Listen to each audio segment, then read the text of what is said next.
최악의 미세먼지가 오늘도 한반도를 강타했습니다. 전국 17개 시도 가운데 12개 지역에서 초미세먼지 농도가 세제곱미터당 100마이크로그램을 넘어섰습니다.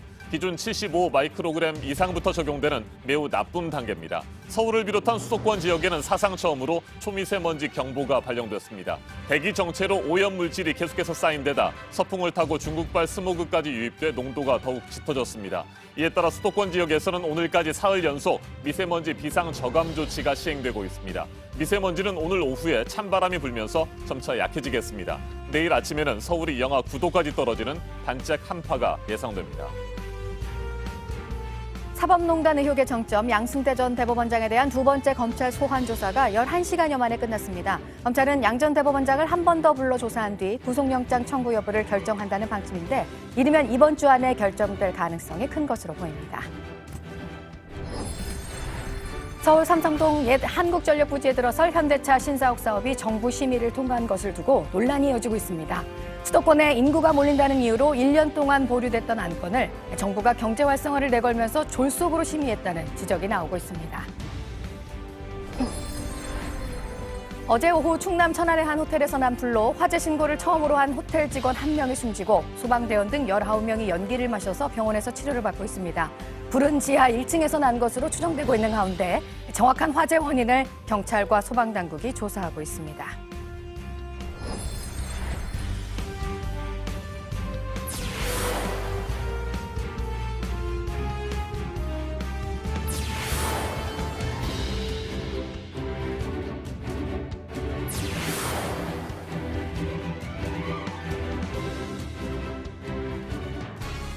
역대 최악의 미세먼지가 한반도를 강타했습니다. 서울의 초미세먼지 농도는 어제에 이어 오늘 아침에도 매우 나쁨 단계를 보이고 있습니다. 일부 지역에서는 초미세먼지 농도가 평소의 10배가량으로 치솟았습니다. 서울을 비롯한 수도권 지역에는 사상 처음으로 초미세먼지 경보가 발령됐습니다. 네, 수도권에서는 미세먼지 비상저감 조치가 오늘로 사흘째 시행이 되는데요. 사흘 연속은 처음 있는 일입니다. 언제쯤 이 고통스러운 미세먼지에서 벗어날 수 있을까 싶은데요.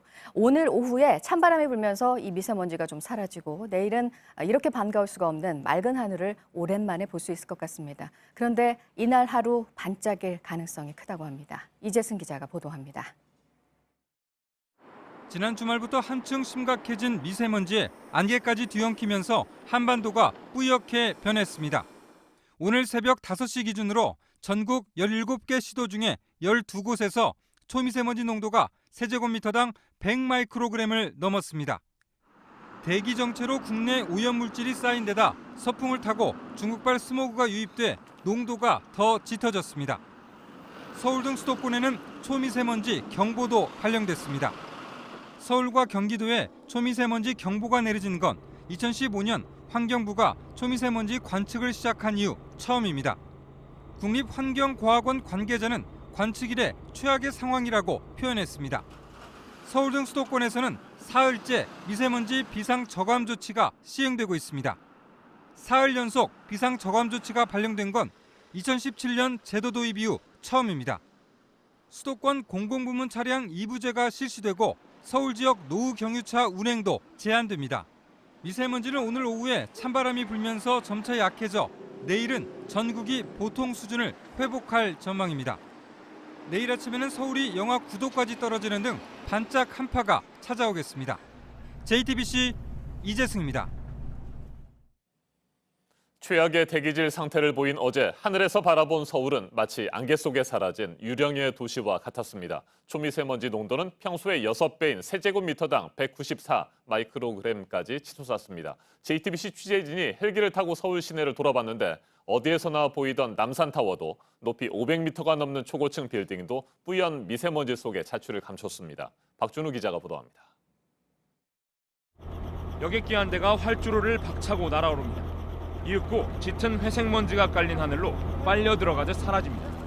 300m 상공에서 바라본 서울입니다. 미세먼지가 도시를 통째로 집어삼킨 듯했습니다. 550여 미터에 달하는 잠실 롯데월드타워는 연막 커튼 뒤로 숨었습니다.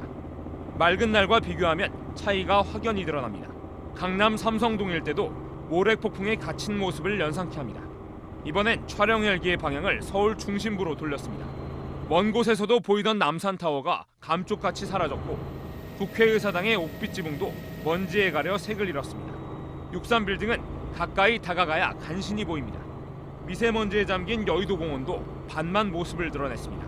쓰레기 소각장이 내뿜는 연기는 처음부터 미세먼지와 하나인 것처럼 색깔 구분이 안 될 정도입니다. 학생들이 뛰놀아야 할 학교 운동장도 비었습니다. 놀이공원의 롤러코스터도 달리는 기차도 회색 풍경 속으로 서서히 자취를 감췄습니다.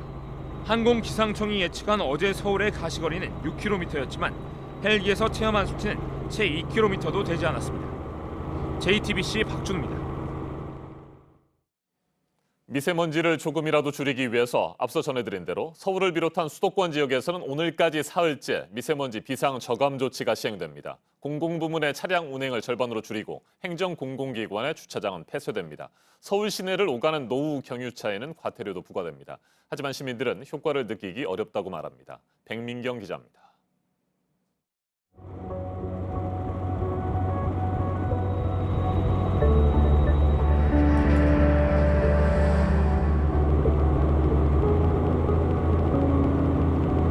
돌아다니려고 나왔는데 카페에서만 지금 2시간째 앉아있거든요. 당장 저기서 밥 먹으러 오는데도 실시간으로 보기 칼칼해지는 게 느껴지더라고요.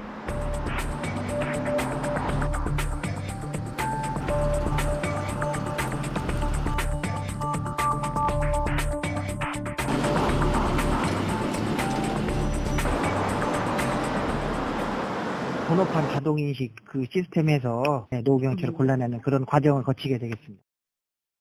마스크 없이는 뭐 못 다니겠구만 보니까 2개를 한 거예요, 이거.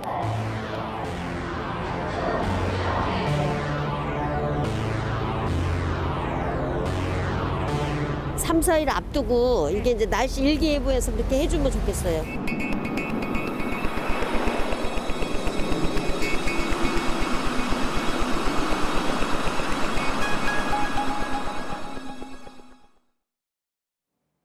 문제는 바깥 공기뿐만 아니라 실내 미세먼지도 심상치 않다는 겁니다. JTBC 취재진이 측정기를 가지고 서울 시내 곳곳을 돌아봤습니다. 카페 내부나 지하철 승강장은 외부와 미세먼지 농도가 비슷하거나 오히려 더 높았습니다. 조보경 기자가 보도합니다. 야외에 많이 돌아다니지 않으려고 해요. 실내가 좀 더 나은 편인 거라고 생각은 해요. 과연 이 말이 맞는지 취재진은 검증해보기로 했습니다. 서울 강남역 근처 카페로 들어서자 사람들로 북적입니다. 자리에 앉아 초미세먼지를 측정했습니다. 바깥과 큰 차이가 나지 않습니다. 실내에서도 매우 나쁨의 2배를 넘는 수치가 나온 겁니다. 다른 카페도 비슷합니다. 직원은 따로 환기 시설이 없고 오가는 사람이 많아 어쩔 수 없다고 말했습니다. 대규모 지하 쇼핑몰도 찾아가 봤습니다. 출입구와 가까운 식당 주변에선 미세먼지 농도가 높았고 안쪽으로 들어가자 수치가 떨어졌습니다. 서울 강남역 사거리입니다. 휴대용 측정기로 초미세먼지를 재보니 매우 나쁨 수준인 246 마이크로그램이 나왔습니다. 실내는 어떤지 역 안으로 들어가 보겠습니다. 안으로 들어서자 수치가 낮아지는 듯 하더니 승객이 붐비는 승강장 주변에서 다시 숫자가 높아집니다. 지하철 안입니다. 273 마이크로그램. 바깥보다 오히려 수치가 높아졌습니다. 버스 내부 역시 밖과 비슷했습니다. 대중교통 안에도 좀 이렇게 답답한 걸 느껴가지고 이 마스크를 안 벗었어요. 거의 또 다른 사람들도 마스크 쓴 사람이 더 많더라고.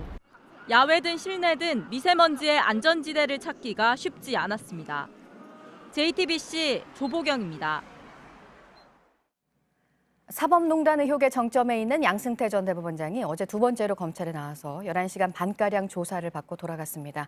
검찰은 한 번 더 양 전 대법원장을 불러서 조사를 마무리하고 이후 구속영장 청구 여부를 결정할 것으로 보입니다. 법원의 비판적인 판사들에게 어떤 인사 불이익을 줄지가 담겨있는 문건에 양 전 대법원장이 직접 V자 체크를 하면서 지시를 했다는 의혹이 앞서 있었는데요.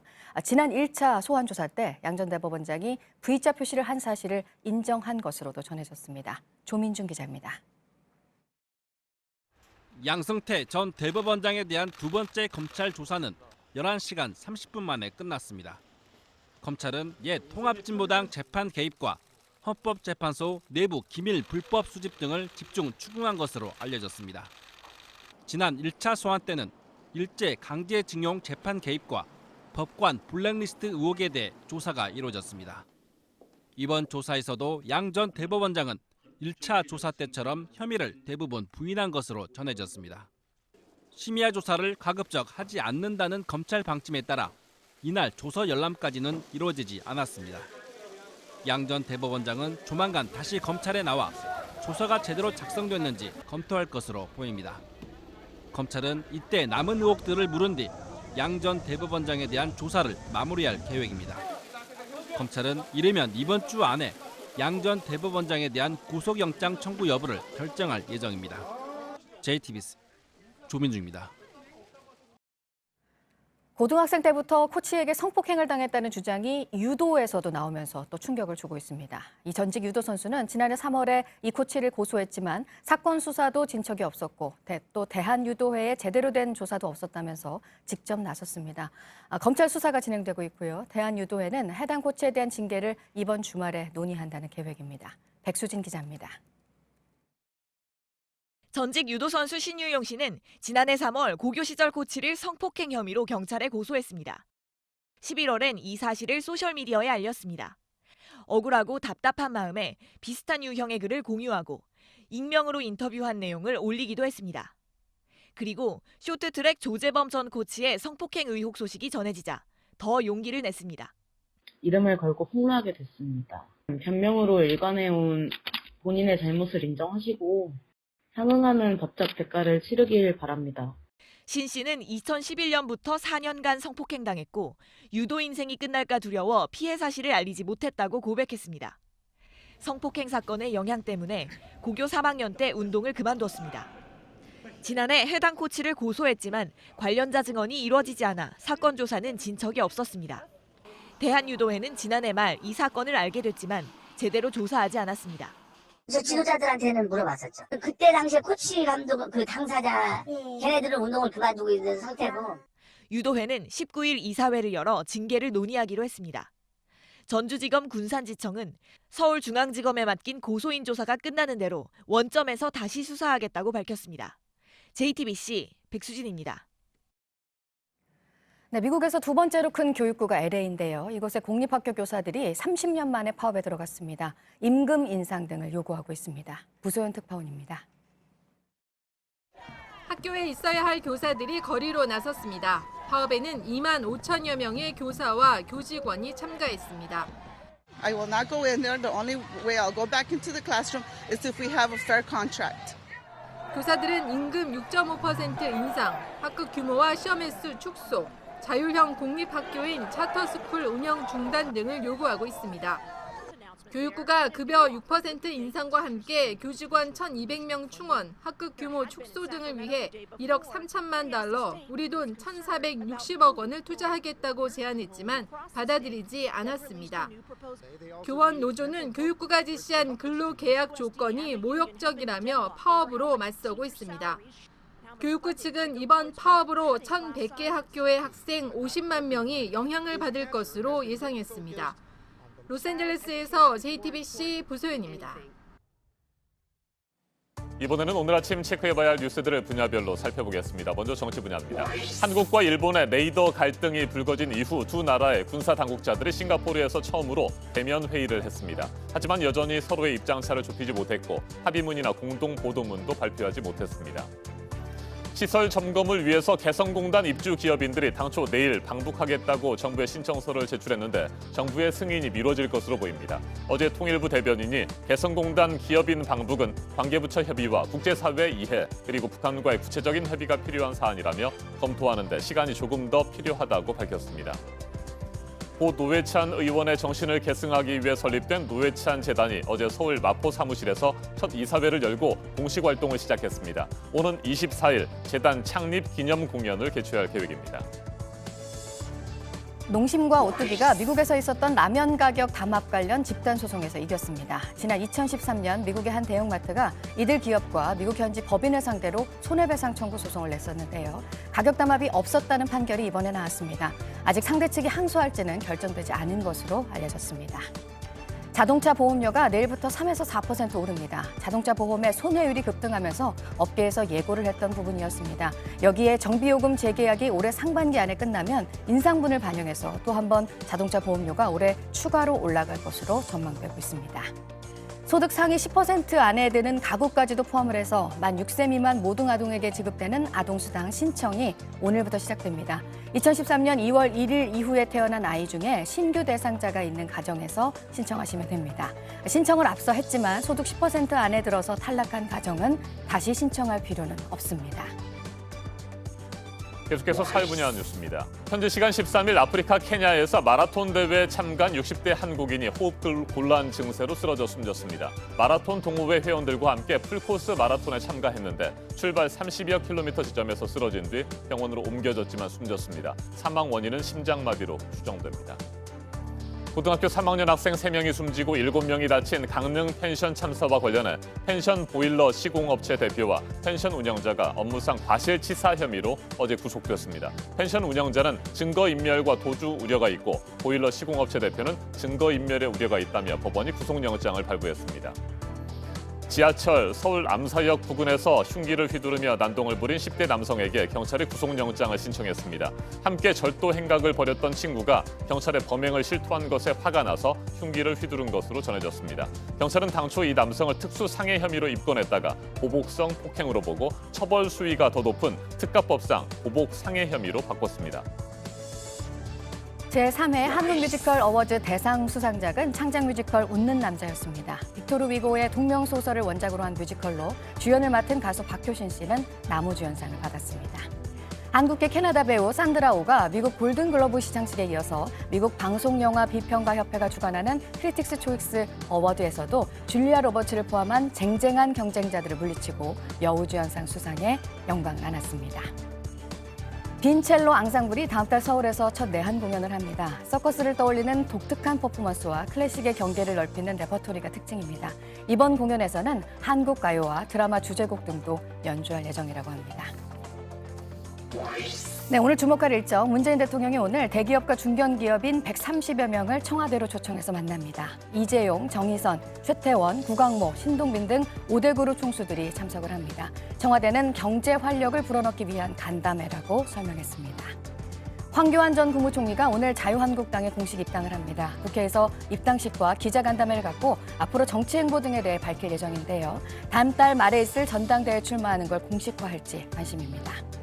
직장인들의 연말정산 시즌이 또 돌아왔습니다. 국세청이 오늘 아침 8시부터 연말정산 간소화 서비스를 시작합니다. 신용카드 사용액, 의료비, 보험료 등 자료들을 조회하는 서비스죠. 여기에 나오지 않는 자료들은 해당 기관에 가서 직접 발급을 받으셔야 합니다. 미리미리 잘 준비하시기 바랍니다. 지금까지 분야별로 오늘 눈여겨봐야 할 뉴스들 체크해드렸습니다. 이어서 날씨 정보 알려드립니다. 고농도 미세먼지가 전국을 뒤덮었습니다. 역대 최고 수준인데요. 현재 어제 출근길보다 공기가 더 탁해진 가운데 계속해서 전국 대부분 지역에 먼지 경보나 주의보가 발효 중이고 미세먼지와 초미세먼지 모두 나쁨에서 매우 나쁨 수준까지 올라 있습니다. 마스크 반드시 착용하셔야겠습니다. 먼지는 오전까지 기승을 부리다 오후에 찬바람이 불어오며 차츰 해소되겠습니다. 찬 공기의 유입으로 내일 아침 반짝 추위가 찾아오겠는데요. 중부 내륙을 중심으로 영하 10도 가까이 떨어지겠고 남부지방에도 평년 기온을 밑도는 추위가 예상됩니다. 오늘 중부지방과 호남 서해안, 제주에는 약하게 눈이 날리는 곳이 있겠습니다. 제주 산간에 내일 새벽까지 1cm 정도 쌓이겠습니다. 오늘 낮 기온은 서울이 2도 예상되고 광주와 대구는 8도로 어제보다 조금 낮겠습니다. 북한은 평양의 최고 기온이 영하 2도에 그치면서 종일 영하권에 머물겠습니다. 내일 춥겠지만 미세먼지 보통 수준 회복하면서 한숨 돌리겠습니다. 다만 추위는 금세 물러가면서 올해 목요일에 다시 평년 기온 되찾겠습니다. 기상정보였습니다.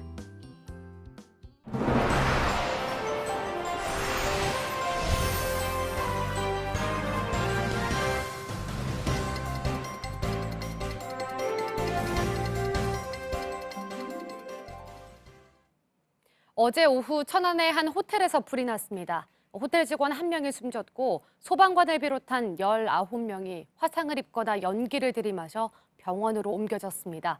호텔 소화 장비가 제대로 작동하지 않아 피해를 키웠다는 지적이 나옵니다. 김민관 기자입니다. 시커먼 연기가 호텔의 속에서 뿜어져 나옵니다. 호스로 물을 뿌려보지만 불길은 쉽게 잡히지 않습니다.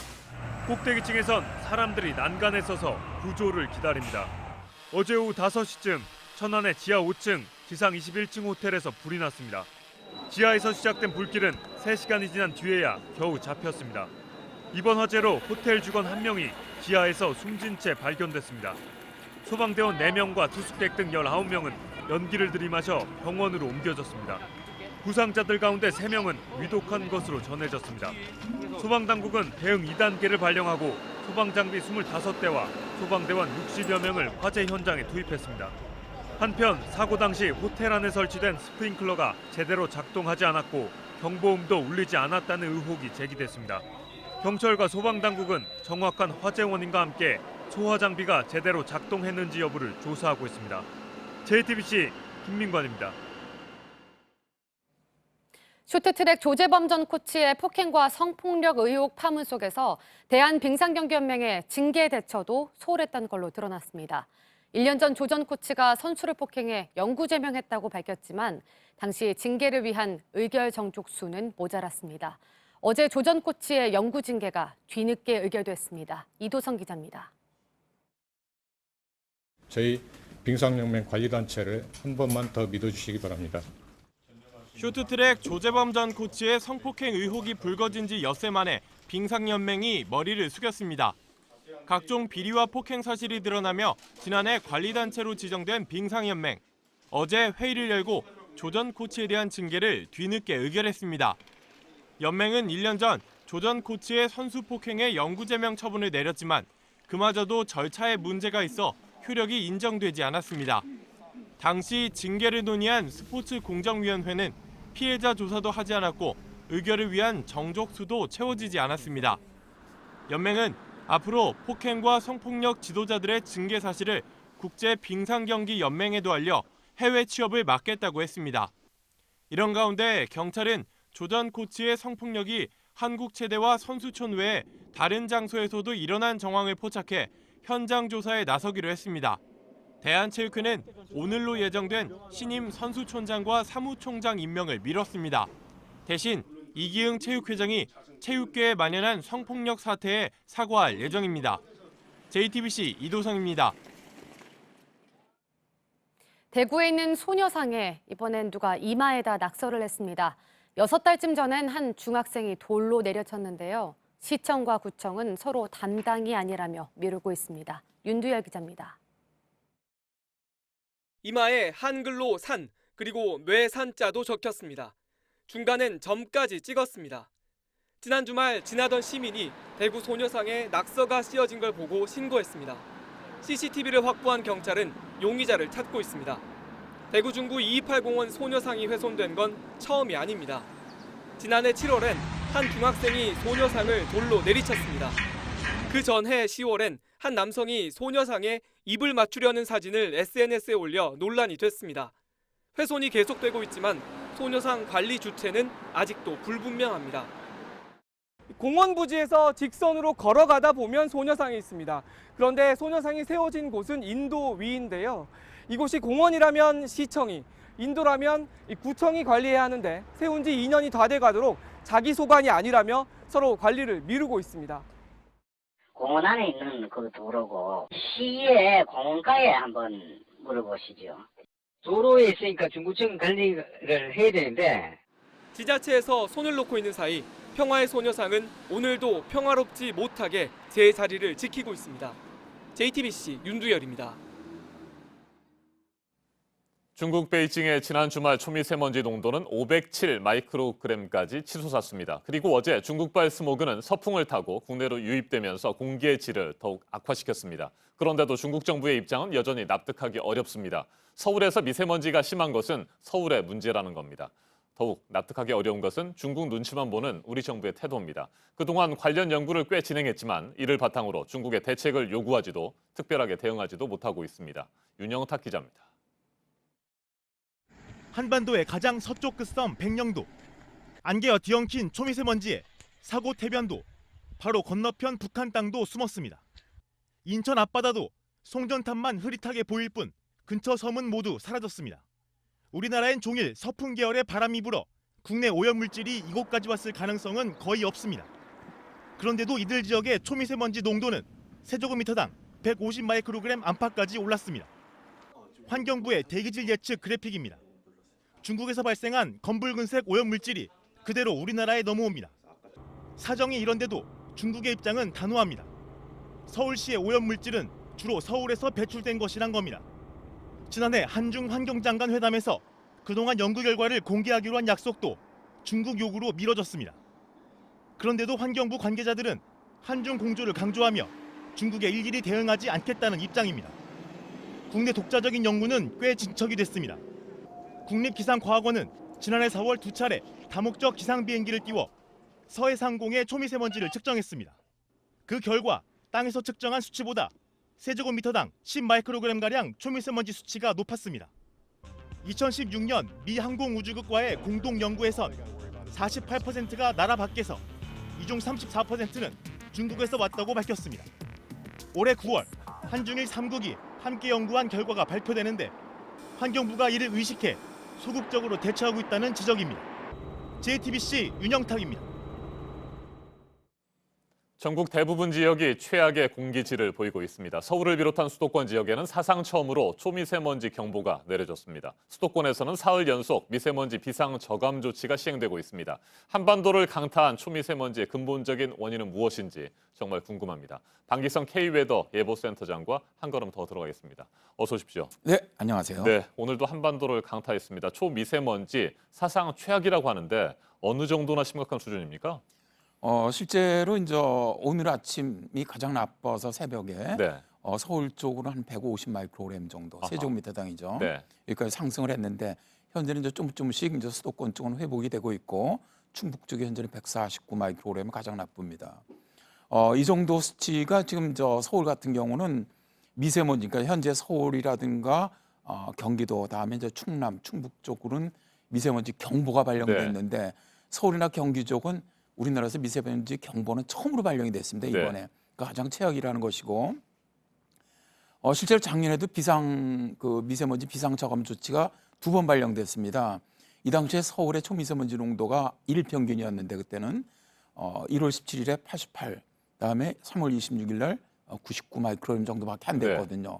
근데 어제 같은 경우는 일평균이 서울이 112였단 말입니다. 네. 그러니까 역대로 보더라도 이번 초미세먼지가 가장 최악인 것만은 분명합니다. 네, 오늘 새벽 서울 지역의 초미세먼지 농도가 150 마이크로그램을 기록했다고 하니까요. 네. 매우 나쁨의 기준이 75 마이크로그램 네. 이상이잖아요. 그렇습니다. 2배가 된 겁니다. 네, 거의 2배 이상. 매우 나쁨 수준의 네. 2배 이상 정도가 된 거죠. 네, 자 그렇다면 이처럼 초미세먼지가 심각한 원인 다시 한번 살펴봐야 될 것 같습니다. 근본적인 질문이기도 한데요. 이 원인이 뭔가요? 저는 미세먼지 예보를 우리나라 공식적으로 미세먼지 예보가 시작된 지 4년째가 되는데 네. 4년째 미세먼지 예보를 해오면서 저는 아주 중국의 영향이 가장 크다고 봅니다. 그러니까 모든 것들에서 일단 환경부에서는 연평균으로 따지면 중국의 영향이 30에서 60% 정도 된다. 네. 이렇게 얘기를 하는데 실제로 이건 전 계절을 통틀어서 그런 것이고 미세먼지가 가장 나빠지는 겨울철 같은 경우는 어떤 연구 논문에서도 50% 이하로 내려가는 경우가 없습니다. 네. 그러니까 결국 우리나라 이 미세먼지, 특히 미세먼지보다 초미세먼지, 이번 같은 것도 초미세먼지인데 초미세먼지가 나빠지는 경우에 중국의 영향은 훨씬 더 높아집니다. 제가 이제 그 예보를 쭉 내면서 우리나라가 이런 비상 저감 조치가 네. 발령된다거나 혹은 미세먼지 특보가 발령될 때 중국의 영향이 없는 경우는 한 번도 못 봤습니다. 4년 동안. 그러니까 이게 정량적으로는 과연 몇 %냐를 얘기하기는 쉽지 않겠지만 왜냐하면 이거는 연구하는 학자들마다 조금씩 의견이 틀리기 네. 때문에 그러나 저 같은 입장에서 보면은 이렇게 초미세먼지가 나쁜 겨울철에는 최소한 70% 가까이가 중국의 영향이 아니겠느냐. 환경과학원 연구에서도 실제로 초미세먼지 같은 게 나쁠 경우는 최대 84%까지 중국의 영향으로 네. 보고 있거든요. 그래서 실제로 우리나라에서 발생하는 이 초미세먼지 그러니까 심각한 거죠. 평소에 좋을 때 말고 나쁠 때, 정말 나쁠 때 발생하는 것은 중국의 영향이 훨씬 더 크다고 저는 봅니다. 네, 지난 주말 베이징에 초미세먼지 농도가 507 마이크로그램까지 치솟았다고 하니까요. 그 이동 경로를 보면 분명히 중국에서 넘어온 것은 확실해 보이는데 네. 자, 중국에서는 서울의 미세먼지는 서울의 문제다. 자신들 중국과는 상관없다 이렇게 계속해서 주장하고 있는데 우리 정부가 제대로 대응을 못하고 있는 상황인 것 같습니다. 일단 뭐 중국은 제가 보면은 뭐 환경생태부라든가 대변인이라든가 뭐 중국 외교부에서 발표하는 것을 보면은 자기들은 책임이 없다는 거죠. 근데 이거는요 전 세계적으로 이제 대기 오염 분쟁이 있었던 북유럽과 영국, 독일 간에서도 그 피해자, 그 가해자였던 영국, 독일은 끝까지 부정을 했거든요. 네. 자기들의 책임이 아니다. 그거가 거의 비슷한 거라고 저는 보는데 사실 이 예보하는 입장에서 보면은 저도 이제 주말에도 계속 봤지만 베이징의 농도가 굉장히 높아진단 말입니다. 그러면 네. 저희들은 예보를 할 때 중국 베이징의 농도가 높아지면 바로 긴장을 합니다. 저게 이제 우리나라로 올 기류가 있느냐 없느냐를 보고 그러면 이제 움직여 오는 게 보이거든요. 그건 위성에서도 보이고 모델에서도 볼 수가 있고 이번 같은 경우도 실제로 서해상으로 띠를 해서 중국으로부터 우리나라 쪽으로 유입되는 아주 명확한 모델 자료들도 있고요. 또 나빠지는 시간이 중국부터 우리나라 같은 백령도부터 나빠지거든요. 백령도 관측소가 있는데 근데 백령도는 어떤 공해 물질이 전혀 없는 곳 아닙니까? 그쪽부터 초미세먼지 농도가 나빠진다는 건 중국의 영향밖에 없거든요. 네. 그래서 실제로 중국의 영향이라고 보는데 문제는 현재까지는 우리나라 어떻게 보면 정부에서 이 중국에 대해서 이제 실제적으로 뭐 항의하거나 네. 이러한 노력이 부족했다고 저는 봅니다. 그러니까 지금까지 많은 역대 뭐 장관님들 이런 분들이나 뭐 어쨌든 정부 고위 당국자들이 자 이제 우리가 뭐 협조를 하자. 그래서 주로 했던 게 연구를 같이 하자. 뭐 이런 쪽이었지. 실질적으로 자 우리가 엄청나게 피해를 받고 있는데 너희들이 좀 미세먼지 저감을 갖다가 좀 해달라. 이런 쪽으로는 공적인 요구는 아직까지는 없죠. 네. 다만 이제 어쨌든 최근에 이제 취임한 조명래 장관 같은 경우는 처음에 취임했을 때는 자 중국 탓하지 말고 우리 것부터 줄이자 이렇게 얘기를 했거든요. 그러다가 이제 이번에 중국에서 꼭 우리 중국 책임 아니다. 니들에서 만들어진 거 아니냐. 그 얘기하고 나서 처음으로 그 중국의 책임이 있다라고 공식적으로 처음 우리나라 아마 제가 알기는 네. 공식적인 이 당국 책임자가 처음으로 중국의 책임을 갖다 언급했던 것 같은데 이런 것들이 앞으로 정말 실질적으로 얼마나 중국에게 우리가 강력하게 항의를 해야 하는 네. 부분이거든요. 그냥 뭐 미래를 봐서 뭐 혹은 뭐 여러 가지를 봐서 어떤 학자들은 자 중국에 우리가 비위를 갖다가 건드릴 필요가 있겠느냐 이렇게 글 쓰시는 분도 있던데 그것은 국민의 건강을 생각한다면 그렇게 얘기해서는 안 된다고 봅니다. 중국이 실질적인 대책을 세우도록 계속해서 촉구를 해야 되는 상황인 것 같습니다. 네. 자, 대기 정체가 이어지면서 초미세먼지 그러니까 계속해서 쌓인 것도 문제 아닙니까? 결국에는 뭐 지구 온난화 때문이라고 하는데 지구 온난화도 사실 뭐 어제 오늘의 일이 아니잖아요. 그럼에도 불구하고 이번에 이렇게 심각했던 이유는 결국에는 임계점을 넘었다고 봐야 합니까? 아무래도 지금 최근에 나오는 많은 연구 논문들이 결국 기후 변화가 이런 미세먼지 농도를 갖다 상승시키고 있다. 그러니까 이제 이게 어쨌든 뭐 원론적으로 들어가면 북극 빙하가 많이 녹고 있기 때문에 이런 것들이 기압계 변화를 가져오고 있다. 그래서 이제 중국의 어떻게 보면 이 바람장을 약화시키기 때문에 중국 쪽에 상당히 고농도의 미세먼지가 발생을 하는데 이러한 것들이 북극과 중위도 간의 기온 차이가 낮아지다 보니까 제트기류가 약해지고 풍속이 약해지다 보니까 강한 북서풍이 불지를 못하고 약한 북서풍 이런 바람이 불어 들어오거든요. 그러다 보니까 중국에 있는 초미세먼지 농도가 우리나라 쪽으로 들어오는데 말씀하신 것처럼 우리나라도 그러면 미세먼지로부터 자유로울 수가 없는 것이 우리나라 책임도 있다는 것이거든요. 실제로 우리나라도 자체에서 만들어지고 있는 미세먼지 양이 많은 걸 저감하려고 하는 노력은 있지만 사실 뭐 경유차 문제라든가 석탄화력 발전소 문제라든가 비산먼지라든가 이런 많은 문제들을 가지고 있단 말입니다. 제가 이제 볼 때는 그 양이 중국의 양보다는 비록 적다고 하더라도 그러니까 이제 그런 노력까지 같이 좀 아우러져야 되는데 우리나라 쪽도 마찬가지로 기후 변화로 인해서 지금 계속해서 바람이 약해지고 있어요. 바람이 약해진다는 얘기는 뭐냐면은 결국 미세먼지를 확산시키는 힘이 약해진다는 거거든요. 그러다 보니까 대기가 정체하게 되는 것이고 그다음에 이제 대기가 안정되다 보니까 이러한 그 중국에서 온 것과 우리나라에서 만들어진 것이 같이 정체하면서 축적되다 보니까 최악의 그 고농도 미세먼지가 발생하게 된 것이죠. 네, 저희가 앞에서도 전해드렸습니다만 일반 시민들의 경우에 미세먼지 비상 저감 조치의 효과를 체감할 수 없다. 이런 반응들이기 때문에 우리 정부로서도 적극적인 실질적인 대책들을 세울 필요는 있어 보입니다. 자, 그렇다면 오늘 오후부터 좀 찬바람이 불면서 확실히 미세먼지는 좀 농도가 떨어지게 됩니까? 그렇게 됩니다. 지금 현재 뭐 비이층이나 이런 쪽으로 많이 회복이 됐고요. 백령도도 좀 많이 좋아지고 있거든요. 따라서 이건 무슨 얘기냐면 저 북서쪽에서 강한 시베리아 고기압이 확장을 하는데 우리나라가 지금 4만 3이라는 얘기가 있지 않습니까? 네. 추우면은 좋다. 미세먼지는 좋습니다. 왜냐하면 강한 찬바람이 들어오기 때문에 맑은 공기와 더불어서 미세먼지는 좋아질 수밖에 없는데 일단 오늘 오후 중반서부터 수도권서부터 회복이 될 겁니다. 그래서 이제 바람이 강하게 불면서 내일 이제 반짝 추위가 찾아오는데 이렇게 겨울에는 추우면 미세먼지 농도는 좋습니다. 그래서 일단 오늘 오후 중반서부터 수도권서부터 좋아지고요. 밤이 되면 전국적으로 다 회복되겠고 내일은 미세먼지는 걱정 안 하셔도 되겠습니다. 알겠습니다. 방기성 센터장님 말씀 잘 들었습니다. 네, 고맙습니다. 요즘처럼 미세먼지가 계속해서 심각한 수준이라면 과연 우리의 일상이 어떻게 바뀔지 두려움을 갖게 됩니다. 그런데 이미 미세먼지는 영화 속 풍경까지 바꾸고 있습니다. 잿빛 하늘 아래에서 살아가는 사람들, 그리고 그들의 존재마저도 지워버리는 스크린 속 미세먼지는 공포스럽습니다. 강나영 기자가 보도합니다. 앞으로 34년이 흘러 2053년의 서울입니다. 방독면 없이 외출하는 건 목숨을 거는 일이나 마찬가지입니다. 그마저도 황량한 벌판뿐. 다신 볼 수 없게 된 봄 풍경은 노래로만 남았습니다. 공기 썩기 전엔 벚꽃 엔딩 들으면서 봄만 되면 소풍 나갔었는데. 소풍이 뭐예요? 미세먼지는 우리의 호흡기뿐 아니라 사람 사이 관계도 파고들었습니다. 계속 보고 있었어. 먼지가 들어올까 창문을 꽁꽁 싸매 종일 깜깜한 집에선 이웃의 평범한 소리도 공포로 다가옵니다. 맑은 공기와 먹을 게 필요했던 거지의 침입에 온 힘을 다해 도망쳤지만 사람이 다닌 지 오래인 바깥엔 자욱한 먼지뿐입니다. 사회적인 단절감은 더 극심해질 거라고 생각을 했어요. 신선한 공기에 대한 것도 빈부격차로 존재하지 않을까. 지진이 난 뒤 파리 전체를 덮기 시작한 먼지. 최첨단 인공지능으로 병을 치료하는 미래지만 국가도 사람도 할 수 있는 게 없습니다. Je te rends pas compte de comment c'est dehors. Je pense que les 2 tiers de la population parisienne y sont passés d'un coup.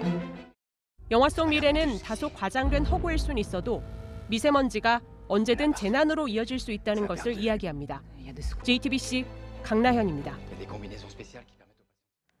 네, 지금부터는 국내 응급 의료 시스템의 현실, 저희 탐사플러스 팀이 취재한 내용을 전해드리려고 합니다. 전북대병원에서 일어난 살 수 있었던 생명이 세상을 떠난 일에 대해서입니다.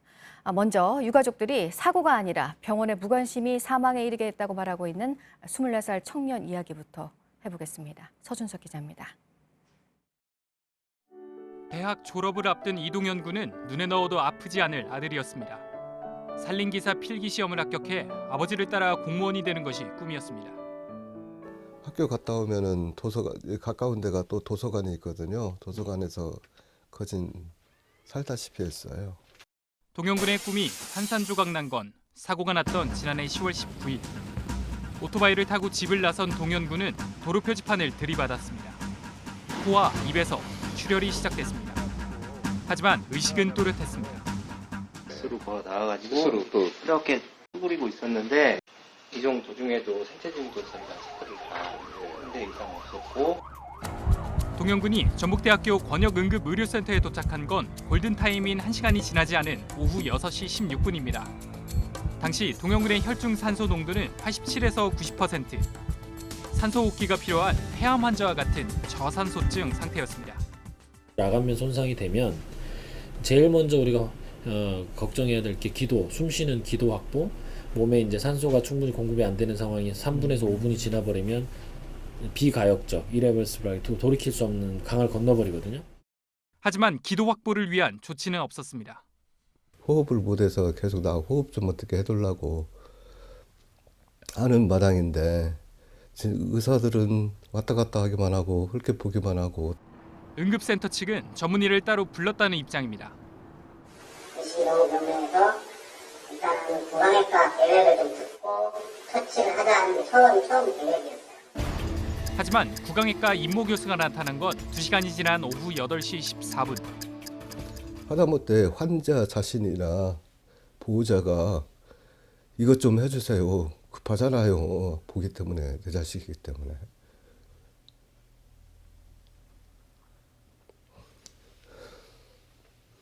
근데 그런 것을 전혀 안 해주는 거예요. 얘기를 해도. 얘는 답답하다고 자꾸 앉았다 일어났었다. 도착한 임 교수는 기도 삽관을 결정했고 의료진은 동영군에게 마취제를 투여했습니다. 하지만 입과 코에서 흐른 피는 이미 동영군의 기도를 막은 뒤였습니다. 수차례 시도한 기도 삽관은 실패했습니다. 동영군의 체내의 산소 포화도는 30%대, 분당 100회가 넘던 심장 박동수도 83회로 떨어졌습니다. 기관절개술로 이군의 숨통이 가까스로 트인 건 오후 9시. 병원에 도착한 지 2시간 40분 만이었습니다. 하지만 곧 심정지 상태에 빠졌습니다. 벽동만이라도 자꾸 난동을 부렸으면은 관심이라도 좀 보여서 뭐라도 해주지 않았을까 하는 생각이 들어서 참 미치겠어요.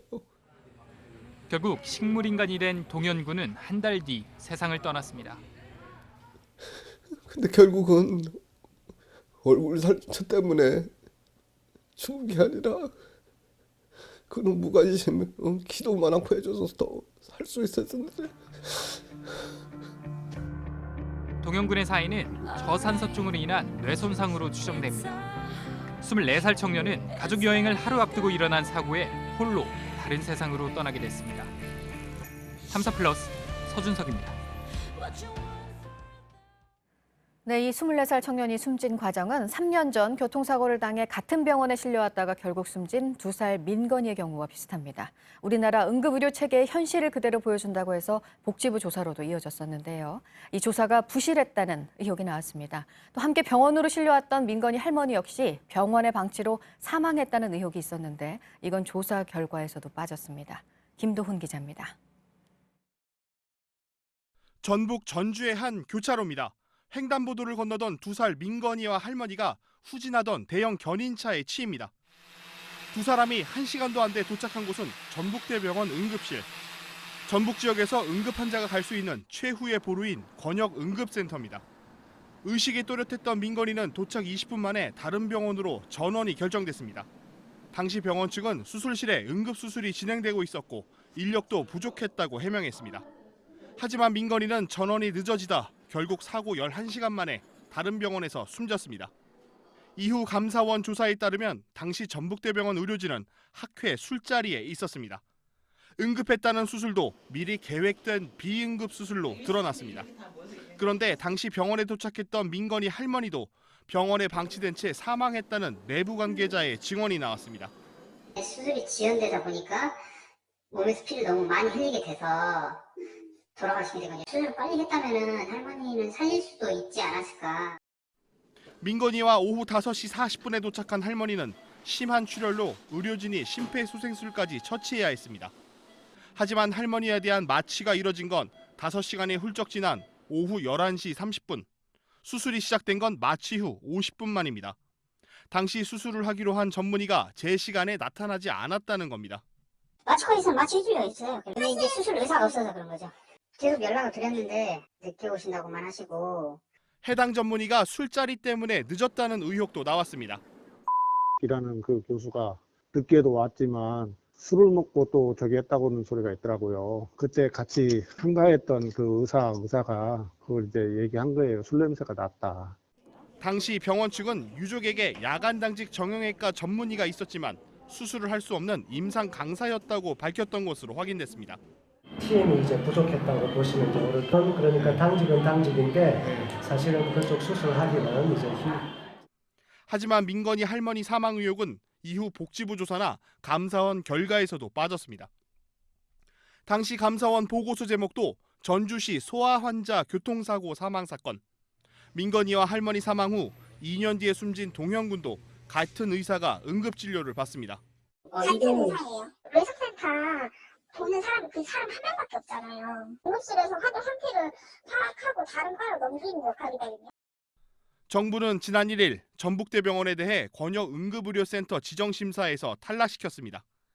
전북대병원 측은 민건이 할머니의 경우 손을 쓸 수 없는 쇼크 상태였고 응급치료 시스템상 어쩔 수 없는 상황이었다고 해명했습니다. JTBC 김도훈입니다. 검사 출신의 한 사립대 로스쿨 교수가 대학원생들을 시켜서 다른 사람의 박사 학위 관련 논문을 대신 쓰게 했다는 의혹이 나왔습니다. 이 다른 사람은 현직 검사였습니다. 대필 정황이 담긴 이메일이 확인이 됐습니다. 먼저 연지환 기자입니다.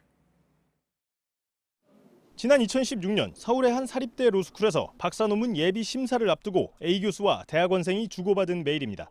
교수는 수원지검 산하지청에서 일하는 B 검사의 예비 심사용 논문이 추가로 수정됐느냐고 물었습니다. 학생은 2, 3일 전쯤에 이미 메일로 보냈다고 답했습니다. 하루 뒤 교수가 또 메일을 보냈습니다. 이번엔 각주를 추가로 달고 결론 부분도 일부 수정하자고 했습니다. 대학원생은 반영한 뒤 보여주겠다고 말했습니다. 대학원생은 A 교수가 이 같은 지시를 통해 B 검사의 예심 논문을 대필하라는 지시를 했다고 주장했습니다. 말끝마다 우리가 조합해야 된다고. 조합이 생각도 없는데. A 교수는 이렇게 완성된 15장짜리 예심 논문을 B 검사의 아버지에게 메일로 보냈습니다. 이후 열린 심사에서 B 검사가 이를 그대로 읽었다고 합니다. 이에 대해 A 교수는 예심 논문의 경우 목차 수준의 짧은 내용으로 논문 대필을 지시한 것은 아니라고 주장했습니다. B 검사 측은 A 교수와 메일로 자료를 주고받은 건 주임 교수에게 조언을 받기 위해서였다며 대필 지시가 있었는지는 알지 못한다고 주장했습니다. JTBC 연지환입니다. 네, 대학원생들은 이 검사뿐 아니라 다른 대학 교수의 논문도 대신 썼다고 주장하고 있습니다. 자신의 진로에 영향을 주는 사람인데 이 교수의 지시를 거부할 수는 없었다고 말하고 있습니다. 대학 측이 조사를 시작했습니다. 이어서 이상엽 기자입니다. 학생들은 대신 썼던 논문에 다른 대학 교수의 것도 있었다고 주장했습니다.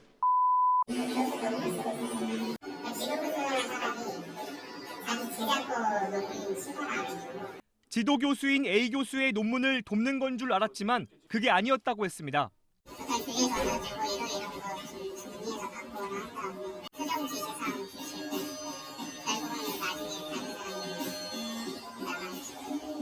A 교수가 여러 명에게 나눠서 대필을 지시했다고도 주장했습니다.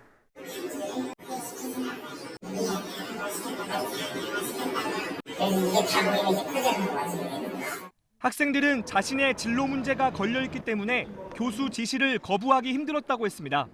JTBC 취재가 시작되면서 대학 측도 조사에 나섰습니다. A 교수는 학교 측에 교수직을 내려놓겠다고 말한 걸로 전해졌습니다. JTBC 이상엽입니다.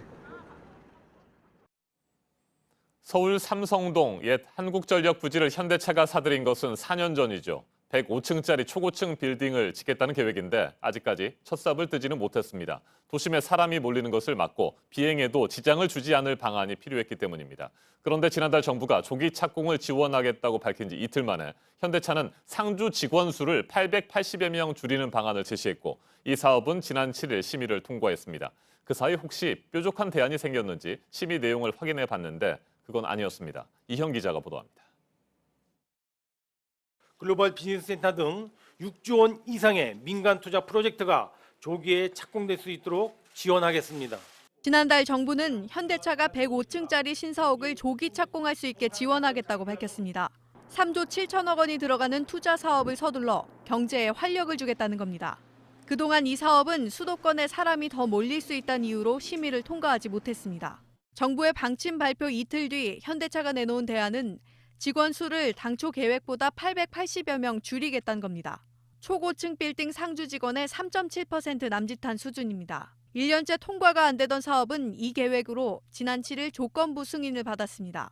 남은 건 서울시의 인허가와 국방부의 동의입니다. 서울시는 최대 8개월이 걸리는 인허가를 5달 안에 끝내겠다며 정부와 보조를 마쳤습니다. 하지만 국방부는 신중한 입장입니다.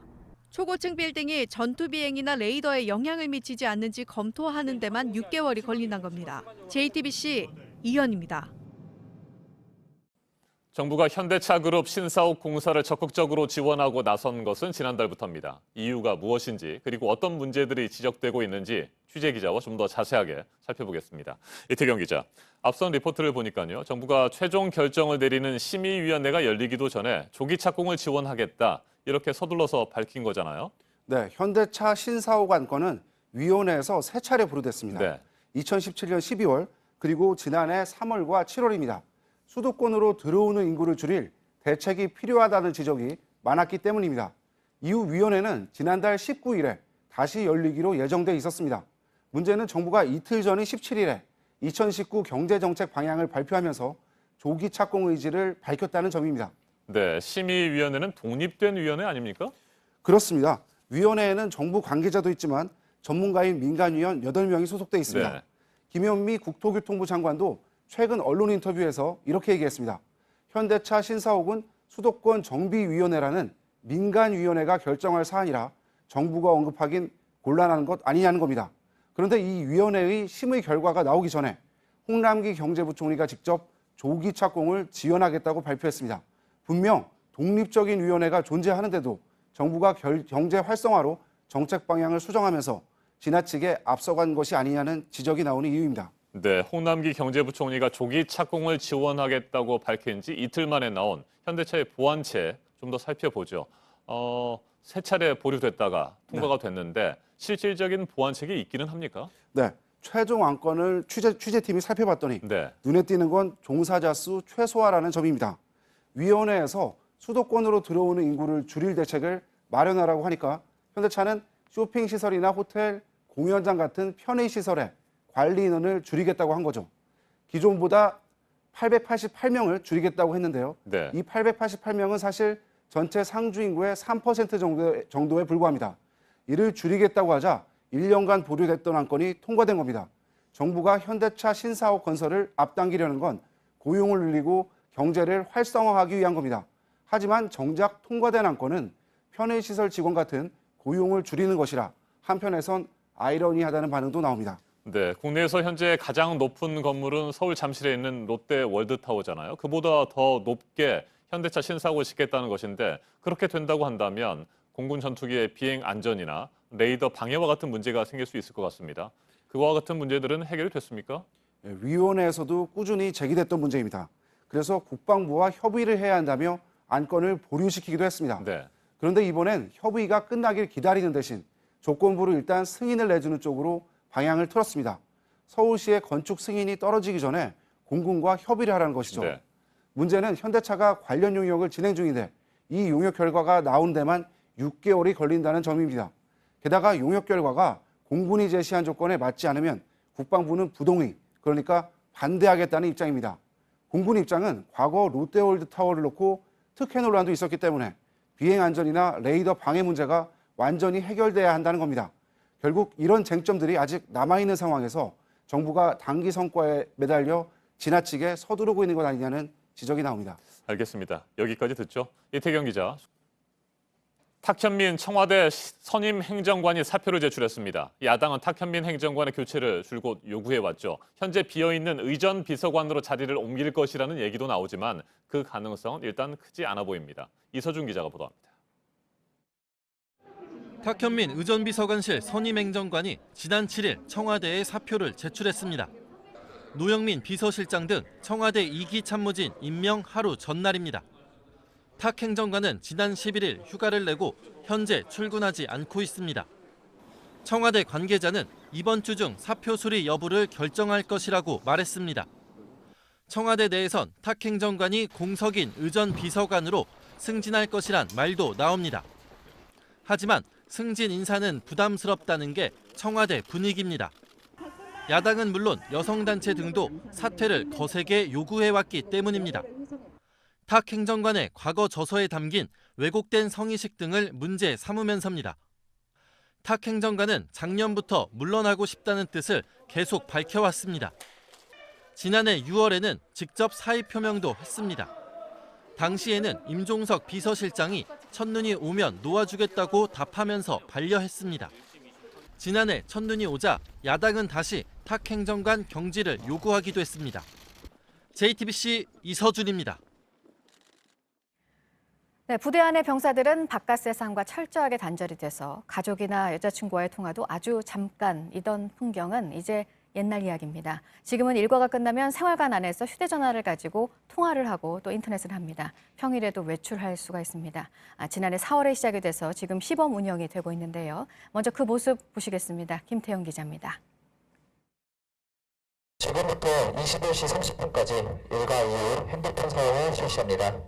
영하의 추위에 훈련을 마친 병사들이 행정반에 모입니다. 자기 휴대전화를 찾아가기 위해서입니다. 생활관에 돌아온 병사들의 손놀림은 빨라집니다. 메신저를 주고받고 웹툰을 보고 음악을 듣고 가족과 통화도 합니다. 아직 안 먹었어요. 나 한 18시쯤 먹을걸?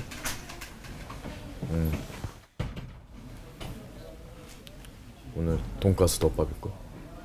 인터넷으로 볶음 만드는 운동 방법도 찾아서 공유합니다. 허리 펴고 하나 둘 그 상태에서 고개 들고 수능, 자격증, 외국어까지 여느 대학 도서관 못지 않습니다. 유튜브로 인터넷 강의를 듣거나 그때그때 필요한 정보를 검색합니다. 사이버 주식 정보방으로 뛰어가고 자리 막 없어가지고 기다리고 그랬는데 요즘에는 개인 핸드폰 불출 받아서 자유롭게 자기 자리에서 이렇게 검색할 수 있으니까. 원칙은 있습니다. 동영상 촬영이나 녹음은 안 됩니다. 부대 안 아무 데서나 이 휴대전화를 사용할 수 있는 건 아닙니다. 이쪽을 보시면 사용 가능이라고 써 있고요. 또 이쪽을 보시면 사용 불가능 지역이라고 적혀 있습니다. 이 사용 공간을 구분해서 보안을 유지하고 있는 겁니다. 비슷한 시각 휴대전화를 찾은 병사들이 모여 있습니다. 신고를 마치고 버스에 오릅니다. 부대에서 10분 정도 떨어진 읍내로 갑니다. 그냥 외출 자체가 처음이에요. 평일에도 부대 밖으로 나갈 수 있게 된 겁니다. 부대 인근 맛집으로 소문난 칼국수집에서 식사를 하고 이어서 카페와 PC방을 찾습니다. 동료들과 게임도 하고 곧 있을 휴가 계획도 세웁니다. 왜 하필 이때야? 이때 제일 비싼데? 주말이라서 하지 못했던 일들도 처리합니다. 개인적인 용무도 해결할 수 있고 또 급하면 병원에 가서 진료도 볼 수 있는 게 좀 좋은 것 같습니다. 병사들은 한 달에 2번꼴로 평일 외출이 가능해집니다. JTBC 김태영입니다. 네, 하지만 이런 장병들 모습들에 대해서 걱정이 있는 것도 사실입니다. 휴대전화를 부적절하게 사용하는 경우도 있었고요. 평일에 외출을 한다는 것에 대해서는 전력 공백 우려가 나옵니다. 이어서 김소현 기자입니다. 휴대전화 사용과 평일 외출 등의 조치는 지난해 4월 처음 시작됐습니다. 현재 36개 부대에서 시범 운영 중인데 40여 건의 부적절한 사례가 있었습니다. 휴대전화를 정해진 시간대 외에 사용하는가 하면 온라인 도박을 하다가 적발된 경우도 있었습니다. 평일 외출로 인한 대비태세 약화도 우려되는 부분입니다. 전투 대기태세를 허점을 두지 않고 그런 시간을 둔다는 것은 대단히 정밀한 연구와 정밀한 운영 방식을 시험한 이후에 국방부는 부작용이 아예 없을 수는 없지만 긍정적인 효과가 더 크다는 입장입니다.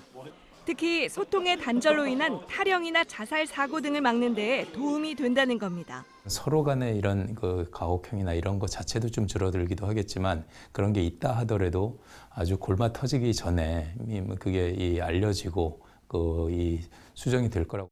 실제 휴대전화 사용의 경우 사병들 절반 가까이가 긍정적 요인으로 사회와의 소통 확대를 꼽았습니다. 우리나라처럼 징병제를 실시하는 러시아나 이스라엘 등도 일과 후엔 촬영이나 녹음 등 일부 기능을 제한하는 선에서 휴대전화 사용을 허용하고 있습니다. 국방부는 병사들의 기본권은 보장하되 규정을 어길 시 책임은 강하게 묻겠다는 방침입니다. JTBC 김소현입니다.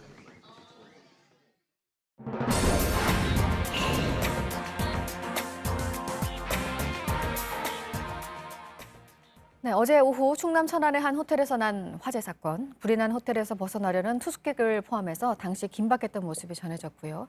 처음으로 화재 신고를 한 호텔 직원은 숨진 채 발견이 결국 됐습니다. 이제 화재 원인을 찾기 위한 조사가 본격적으로 이루어질 텐데요. 경찰의 수사 전담팀도 만들어졌다고 합니다. 보도 연결해서 알아보겠습니다.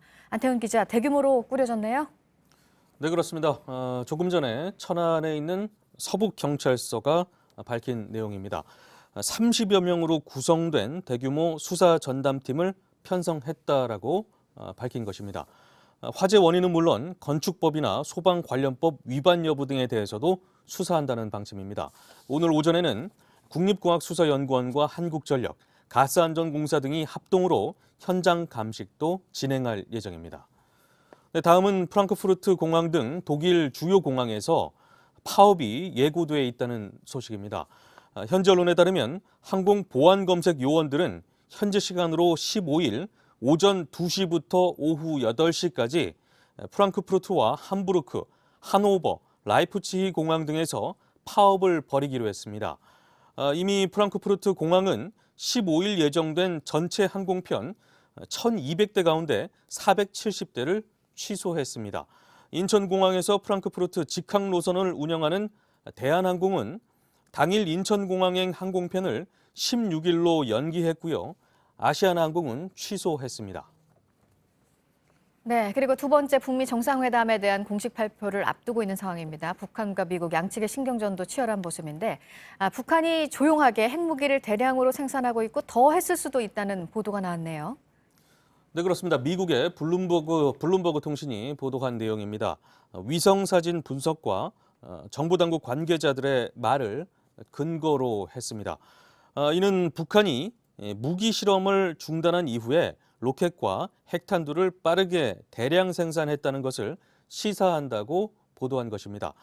또 한 군비통제단체의 주장을 인용해서 북한은 핵폭탄 6개를 추가 생산하는데 충분한 핵 분열 물질을 확보했고 이로 인해서 북한의 핵폭탄은 총 20개 이상으로 늘어날 것이라고 내다보기도 했습니다. 이 같은 보도를 놓고 일각에선 2차 북미 정상회담을 앞두고 북한의 진정성에 대한 미국 내 회의적인 시각이 반영됐다고 분석하기도 했습니다. 네, 끝으로 김정은 북한 국무위원장의 러시아 방문이 계속 진행되고 있다는 내용 전해드립니다. 러시아 외무부 측은 언론 인터뷰에서 러시아의 초청장이 북한에 접수됐다며 김 위원장의 러시아 방문은 여전히 현안으로 남아 있다라고 밝혔습니다. 러시아 정부는 제2차 세계대전 승전 기념 행사가 열리는 오는 5월을 포함해서 올해 상반기 안에 김 위원장이 러시아를 방문하길 기대하고 있는 것으로 알려지고 있습니다. 지금까지 아침엔 지금 JTBC 안태훈입니다. 화요일 날씨 키워드 알려드립니다. 오늘은 마스크 필수, 전국 매우 나쁨, 그리고 오후 찬바람인데요. 역대 최악의 미세먼지가 전국을 강타했습니다. 마스크 반드시 착용하셔야겠는데요. 전국 곳곳에 미세먼지 특보가 내려진 가운데 농도는 매우 나쁨 수준 보이고 있고 오전까지 공기질 계속 탁하다가 오후에 찬바람이 불어오면서 해소되겠습니다. 참 한숨만 나오는 상황입니다. 추워도 하늘 보면서 버텼는데 미세먼지가 밤하늘을 뺏어갔다. 도저히 나갈 엄두가 나지 않는다고 한탄하셨고 불이 나서 생긴 연기인 줄 알았다는 분까지 있었습니다. 며칠째 목이 무척 아픈데요. 다시 한번 마스크 꼭 착용하셔야겠고 물도 자주 드셔주셔야겠습니다. 지금까지 키워드와 SNS로 만나본 날씨였습니다. 양승태 전 대법원장이 어제 비공개로 검찰에 두 번째 소환됐습니다. 지난 11일 1차 소환 때와 마찬가지로 대부분의 혐의를 전면 부인한 것으로 전해졌습니다. 검찰은 한 차례 정도 추가로 소환 조사를 진행한 뒤 구속영장 청구 여부를 결정할 계획입니다. 검찰이 40여 개에 이르는 양 전 대법원장의 혐의를 어느 정도나 입증할 수 있을지 관심이 모아지고 있습니다. 김광선 변호사와 자세하게 짚어보겠습니다. 안녕하십니까? 네, 안녕하세요. 네, 어제 오전 9시 30분부터 밤 9시까지 11시간 30분 동안 네. 2차 검찰 소환 조사가 진행이 됐습니다. 검찰은 두 차례에 걸친 소환 조사를 통해서 8부 능선을 넘었다 이렇게 밝혔다고 하는데 중요한 혐의들을 어느 정도 조사했다 이렇게 볼 수 있습니까? 네, 맞습니다. 그 중요한 어떤 혐의들은 거의 조사가 끝났다고 보고요. 네. 나머지 조사가 좀 한 20% 정도 남아 있는 것으로 보이는데 1차 조사 때는 제일 중요한 일제 강제징용과 관련된 손해배상 사건에 대한 개입, 그다음에 그 사법부 블랙리스트, 그리고 원세훈 국정원장의 댓글 사건 이런 부분들을 조사를 네. 했고요.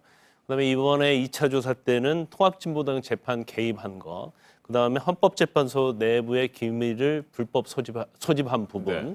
그리고 부산 고법판사와 관련된 비위 의혹, 은폐 의혹 이런 부분에 대해서 조사했어요. 그래서 나머지 이제 법원 공보실과 관련된 뭐 비자금이랄지 이제 여러 가지 좀 있는데 아마 그런 부분에 대한 조사는 다음에 한번 더불어서 조사할 가능성이 크고 그것은 그렇게 뭐 양이 많지 않을 것으로 보입니다. 네. 지난 11일 1차 소환 조사 때와 마찬가지로 대부분의 혐의에 대해서 부인을 했다고 합니다. 기억이 나지 않는다. 그리고 실무자들이 한 일이고 자신은 보고받은 적이 없다. 이렇게 얘기를 했다고 하는데 뭐 이른바 꼬리 자르기식 뭐 전략이다 이렇게 볼 수 있습니까? 일단 뭐 그렇게 진술할 것이라는 것은 지난번 대법원 정문에서 기자회견 때 네. 어느 정도 예측이 됐다고 보입니다. 그 당시에도 이 사건 관련된 법관들이 직분을 수행하면서 양심과 법률에 반해서 하지 않았다고 믿는다 이렇게 얘기를 했거든요. 근데 그런 걸 보면 아마 본인 자체도 실무진들 알아서 한 것이다. 그리고 일부에서는 기억나지 않는다. 아마 그것은 임종원 전 차장이랄지 고형안 그리고 박병대 전 대법관들이 본인들이 위에서 지시를 받아서 한 적이 없다. 또는 이제 묵비권을 행사하고 있거든요. 그러면 사실 실무진이 알아서 했다고 꼬리자르기를 하고 자기가 명시적으로 지시한 것이 없고 승인한 것이 없기 때문에 이 부분에 대해서는 자기는 혐의를 벗어날 수 있다고 생각한 것 같아요. 특히 지난 1심 때 그 남재준 전 국정원장이 무죄를 받았는데 그 무죄 받은 이유가 뭐냐면 사실 밑에 실무를 했던 국장이나 차장들은 다 유죄 선고받았어요. 그런데 남재준 전 국정원장이 명시적으로나 묵시적으로 승인한 바가 없다. 그래서 증거가 없다는 식으로 무죄 받았기 때문에 이러한 식의 어떤 전략으로 가지 않나 싶습니다. 결국 이처럼 계속해서 혐의를 부인하면서 버틴다고 한다면 검찰로서는 명확한 증거를 제시할 수밖에 없을 것 같은데 일단 판사 블랙리스트와 관련해서는 양 전 대법원장이 자신이 부의자 체크를 한 부분에 대해서는 인정을 했다고요? 일단 이번 혐의 중에서 뭐 몇 개 어떤 중요한 부분에 대해서는 결정적인 증거들이 좀 있어요. 이제 그 중에 하나가 바로 문제 판사로 된 그러니까 법관 사찰 그리고 거기에 대해서 불이익을 준 건데 어떤 인사에게 불이익을 줄 건지 어떤 법관에게 불이익을 줄 것인지와 관련된 문건이 있거든요. 그 문건 중에서 이제 부의자가 된 부분이 있어요. 그래서 그 부분에 대해서는 양 전 대법원장이 내가 부의자 한 것은 맞다. 그렇게 인정한 것으로 알려져 있어요. 그렇지만 이 부의자를 한 것 자체는 사실은 정당한 대법원장으로서 권한을 행사했다. 그렇기 때문에 아무런 문제가 되지 않는다. 이렇게 주장을 하고 있는 거죠. 네, 양 전 대법원장에게 직접 보고를 했던 이규진 부장판사의 업무 수첩. 이번 조사에 적극적으로 활용이 됐다고 하는데 뭐 스모킹 건이 될 만한 내용들이 그 수첩에 담겨 있을까요? 여러 가지 중에서 이제 스모킹 건이 될 만한 것들이 여러 가지 증거가 있는데 이제 그 중에 하나가 헌법재판소 내 민감한 정보를 이제 유출하고 불법 수집했다는 내용으로 이제 혐의가 있어요. 근데 그 혐의 중에서 중요한 증거가 그 이규진 판사가 이제 업무 수첩이 있는데 그 업무 수첩 내용에 보면 그 내용 자체에 지시나 그런 문구와 관련된 부분에 큰 대자가 써 있습니다. 근데 이 큰 대자가 대법관의 대자를 써놓은 것이다. 그렇다고 하면 양 전 대법원장이 지시한 걸 볼 수 있지 않느냐. 그래서 이 부분에 대해서 조사를 하면서도 추궁을 한 것으로 알려져 있습니다. 네.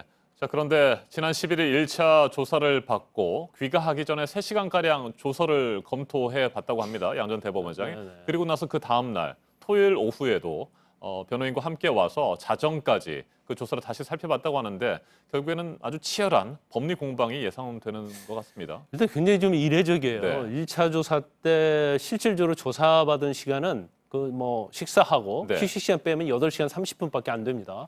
근데 그날 3시간 조서 열람하는 데 사용했고 그 다음 날 또 검찰 출석해서 10시간 넘게. 그러니까 조서를 열람한 시간만 13시간이에요. 그러면 조사를 받은 시간이 8시간 30분 정도밖에 안 되거든요.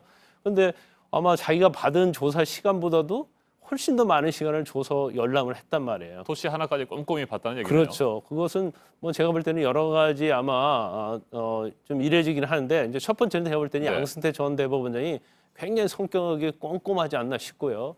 그다음에 두 번째는 이제 피의자 신문조서에서 어떤 내용, 즉 자기에게 문제될 소지가 있는 그런 내용이 있을 때 영장 실질심사나 법원에서 재판할 때 불리하게 작용할 수 있기 때문에 이 부분에 대해서 굉장히 검토를 했다고 보고 그다음 하나가 사실은 지금 검찰이 영장을 청구할 가능성이 높거든요. 근데 영장을 청구할 때까지는 검찰이 가지고 있는 증거를 알 수가 없어요. 그러면 본인이 조사받으면서 검찰이 제시한 증거들이 있단 말이에요. 그걸 하나하나 살펴가면서 영장 심사 받을 때 이거에 대해서 이제 반박하기 위해서 이걸 어떻게 보면 간접적으로 수집하기 위해서 피의자 신문조서를 굉장히 꼼꼼하게 열람하지 않았나 싶습니다. 네, 앞에서 저희가 얘기를 했습니다만 검찰이 8분 능선을 넘었다고 하니까 20% 정도로 더 조사하기 위해서는 한 차례 정도 더 소환 조사를 할 것으로 보이고요. 그다음에 구속영장 청구 여부를 결정할 텐데 지난달입니다. 박병대, 고영안 전직 대법관들 구속영장이 기각이 됐습니다. 발부가 되지 않았는데 이번에 이들 두 전직 대법관과 함께 양승태 전 대법원장에 대한 구속영장을 청구할 가능성이 있다 이런 얘기도 나오는데 그럴 가능성이 있다고 보십니까? 이제 검찰의 어떤 조사 과정이랄지 그런 네. 걸 보면 사실 청구하지 않을 수 없어요. 왜냐하면 이 사건의 가장 큰 정점은 최고의 정점은 양승태 전 대법원장이잖아요. 그런데 고영환 전 대법관하고 박근대 전 대법관한테 이미 영장을 청구했고요. 네. 그렇다고 한다면 양승태 전 대법원장에 대해서는 영장을 청구하지 않을 수 없다. 그렇다고 한다면 그러면 영장이 과연 발부되겠느냐 이제 그 부분이 제일 관심 아니겠습니까? 그런데 아마 양승태 전 대법원장에 대한 영장을 청구를 한다고 한다면 법원에서 어떤 공범으로서 공무에 대한 범죄 소명이 어느 정도 돼 있느냐 이제 그 부분이 굉장히 중요할 것 같고요. 그 다음에 검찰은 제가 개인적으로 볼 때는 박병대 고영환 전 대법원장의 영장이 기각됐잖아요. 네. 근데 이번에 양승태 전 대법원장과 같이 묶어서 청구할 가능성이 상당히 높다고 봅니다. 네, 박병대 고영환 전직 대법관들입니다. 예. 그 이유는 뭐냐면 3명을 묶어서 영장을 청구하면 이걸 법원에서 다 기각하기는 쉽지 않을 거예요. 아하. 그럼 적어도 한두 명에 대해서 영장이 발부할 가능성이 있기 때문에 검찰은 아마 3명을 한꺼번에 영장 청구할 가능성이 높지 않나 싶습니다. 알겠습니다. 김광선 변호사님 말씀해 들었습니다. 공구 상가들이 모여 있는 서울 청계천 세운지구 재개발 사업이 최근 속도를 내고 있습니다. 밤낮으로 이어지는 공사 때문에 인근 주민들은 불만이 많습니다. 지난 넉 달 사이 400개가 넘는 점포는 문을 닫았고 지역 상인들은 반발하고 있습니다. 밀착 카메라 박민규 기자입니다. 접근 금지 표지판과 이 가림막이 설치된 이곳은 청계천의 공구거리입니다. 지금 시간이 새벽 1시가 조금 넘었는데요. 지금 굴삭기 작업 소리가 들리실 겁니다. 재개발 사업으로 상인들이 빠져나간 건물을 상대로 정리 작업이 한창입니다. 철거 대상은 세운지구의 일부 구역입니다. 지난해 10월 철거가 시작됐습니다. 밤낮 이어지는 굴삭기와 살수차 작업에 인근 시민들의 불안도 커지고 있습니다. 지나오면서 보니까 돌들이 막 떨어지고 그러는데 되게 위험해 보이고 되게 먼지도 많이 날리고 그래요. 남은 상인들도 먼지와 소음 피해를 호소합니다. 가림막을 쳐놓은 줄 알았어. 그게 뭐냐 먼지야. 앞이 안 보여. 기계 많이 망가진 사람들이 있어. 새벽에 나오면은 이게 소리 들려요. 저쪽에 있을 때 쫓겨났는데 이 소리 들으면 기분 좋겠어요. 골목 안으로 들어왔습니다. 오래된 가게들이 다닥다닥 붙어 있습니다. 이쪽 가게에 치우지 못한 쓰레기도 보이는데요. 낮 시간이지만 골목이 한산한 모습입니다. 철거를 앞두고 있기 때문인데 당장 이 옆 가게만 해도 작업이 한창입니다. 이번에는 일단 철거 대상에서 빠졌지만 상인들은 언제 철거가 다가올지 몰라 불안하다고 말합니다. 여기는 재개발 언제 하냐고 그러고 옆에서 이렇게 하고 그러니까 장사하는 게 불안해. 지난 반년 동안 자리를 뺀 점포만 400여 개입니다. 한 자리에서 60년, 2대째 장사하던 상인은 아예 폐업을 결정했습니다. 저희는 이렇게 어떻게 보면 무너져가지만 저분들이나마 이제라도 좀 자기 자리를 잘 지켜서 잘 보존이 되셨으면. 빨간 조끼를 맞춰 입은 건 길 건너 수표지구 상인들입니다. 다음 철거 대상은 우리라며 대책을 요구하고 있습니다. 형식으로는 공청회를 했다. 이것만 보여주는 거지. 실제로 우리 상인들이나 누구는 간 사람이 거의 없는 거예요. 서울시는 시행사와 합의 상황을 지켜보며 대책을 검토하겠다는 입장입니다.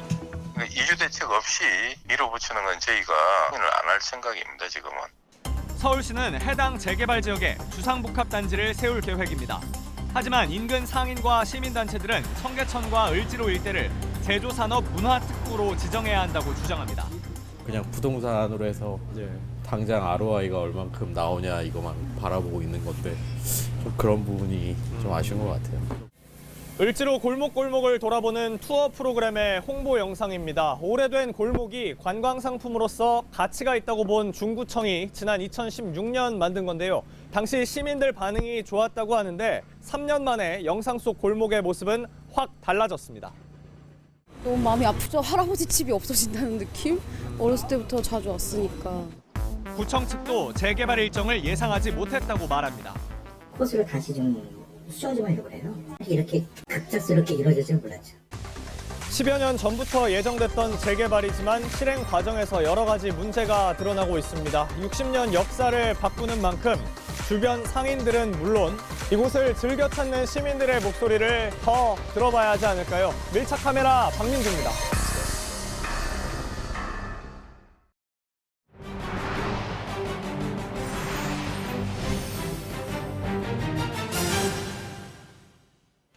이란의 수도 테헤란 인근에서 이란군 소속 화물기가 추락했습니다. 현지 시간 14일 오전 군용 화물기 한 대가 테헤란 인근의 파트해 공항에 비상 착륙을 시도하던 중 공항 벽을 뚫고 나가 주택가에 추락했습니다. 키르기스스탄에서 육류를 싣고 돌아오던 길이었는데요. 조종사를 포함한 탑승자 16명 중 15명이 숨졌습니다. 화물기는 당초 화물 전용 공항으로 향할 예정이었지만 규모가 훨씬 작은 공항에 비상 착륙하려다 사고가 일어났습니다. 당국은 사고 당시 악천 후인 기상 상황을 비롯해 조종사의 과실 여부 등 모든 가능성을 두고 조사 중입니다. 러시아 남부에서 폭발과 함께 아파트가 붕괴되는 사고가 일어났습니다. 최고층인 9층에서 폭발이 일어난 뒤 건물 일부가 무너졌는데요. 지금까지 1명이 숨졌고 아직 4명이 건물 잔에 깔려 있어 구조 작업을 벌이고 있습니다. 당국은 도시가스가 폭발한 것으로 보고 정확한 사고 원인을 조사 중입니다. 아프가니스탄의 수도 카불에선 대규모 차량 폭탄 테러가 있었습니다. 외국인 근로자들이 모여 사는 지역을 공격했는데요. 최소 4명이 숨졌고 어린이 23명을 포함해 90여 명이 다쳤습니다. 당국은 중상자가 많아 사망자가 더 늘어날 수도 있다고 밝혔는데요. 아직 공격의 배후를 자처하는 단체는 나타나지 않았습니다. 폴란드 그단스크시의 시장이 괴한의 흉기에 찔린 뒤 숨을 거뒀습니다. 폴란드 북부에서 열린 자선 모금 행사에서 한 남성이 갑자기 무대에 뛰어들어 흉기로 시장을 공격했습니다. 당시 행사는 TV로 생중계돼 시장이 공격당하는 장면이 그대로 전파를 탔는데요. 현장에서 쓰러진 시장은 병원으로 옮겨져 수술을 받았지만 결국 숨을 거뒀습니다. 용의자는 은행 강도 전과가 있었는데요. 체포된 뒤 자신이 과거에 억울하게 감옥에 갔다고 주장하고 있는데 숨진 시장과는 직접적인 관계가 없는 것으로 알려졌습니다. 충격적인 소식에 정치계 인사들과 시민들의 애도가 이어지고 있습니다. 패스트푸드점의 드라이브스루 구역에서 한 남성이 10대 여성 점원의 얼굴에 뜨거운 커피를 부었습니다. 미국 사우스캐롤라이나 주에서 벌어진 일인데요. 이 남성은 음식이 늦어지니 감자튀김을 더 달라고 요구했고 이에 응대하는 점원의 태도가 마음에 들지 않는다며 점원에게 커피를 내던진 겁니다. 자칫 화상을 입을 수도 있는 사고였지만 다행히 점원은 크게 다치지 않았다고 하는데요. 경찰은 폭행 혐의로 남성을 수배 중입니다.